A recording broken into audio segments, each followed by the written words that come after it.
Today I'm getting the paddy field ready for this year's rice trials.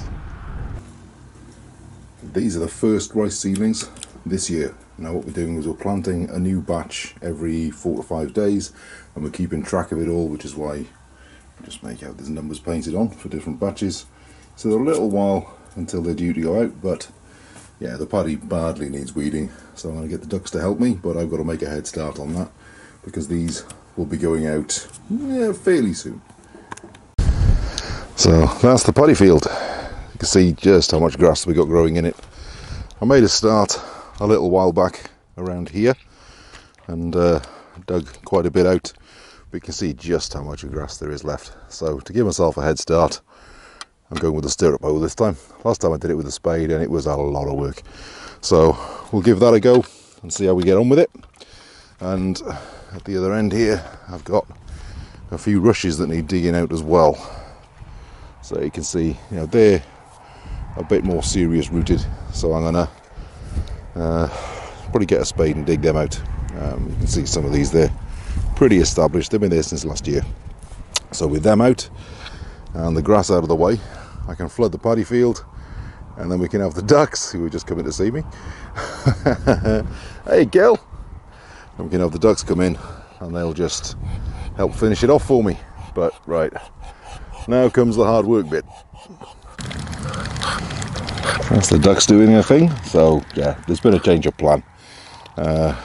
Doing all the grass.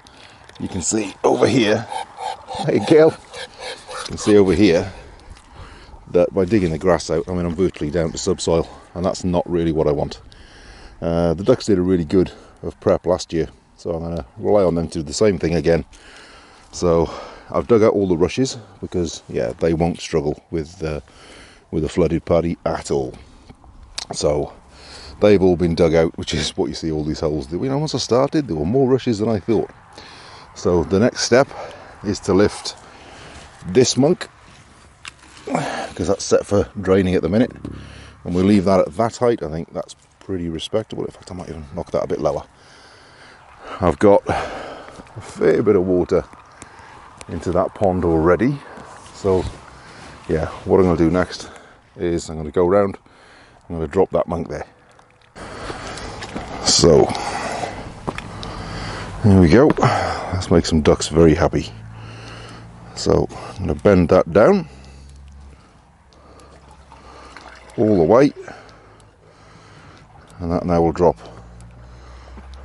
All of that water will go into the paddy, and it'll probably take about twice as much as there currently to completely flood the paddy to the sort of depth that I want. I've learned that when this pond is completely full and I drop the whole lot out to the height of this monk, it brings the paddy up to a couple of inches, but it was only about half full, so it's not going to make that much of a difference. But yeah, it's going to make the ducks quite happy. They do like a full paddy. It's it's going to be all kinds of fun for them, and the plan is that they'll graze and they'll churn it over and worry away at it over the next couple of weeks. So by the time the rice needs to come out, I can drop it for a couple of days and let it dry out a little bit before I walk into it, because that's always fun. And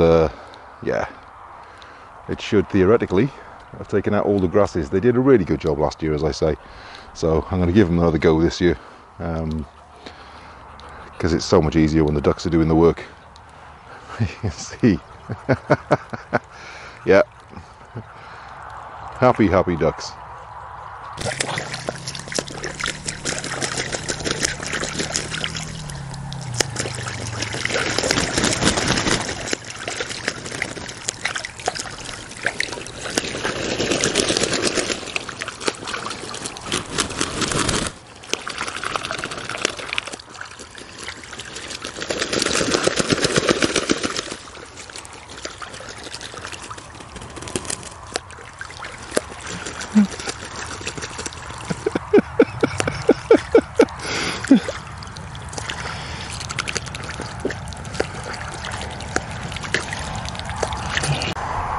That's the paddy completely flooded.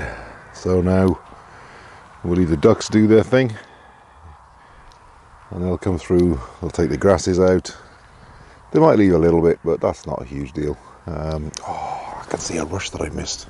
Anyway, I'll dig that out. And then in a little while, once the grasses are all but gone, I'll just drop this pipe munk here. That'll drop all the water out of the paddy. That'll end up in the little wetland filter, and then it'll go on down and feed the swale. And I can get in there and take out the last tufts and a little bit of the roots that will probably be left, and we're ready for planting rice.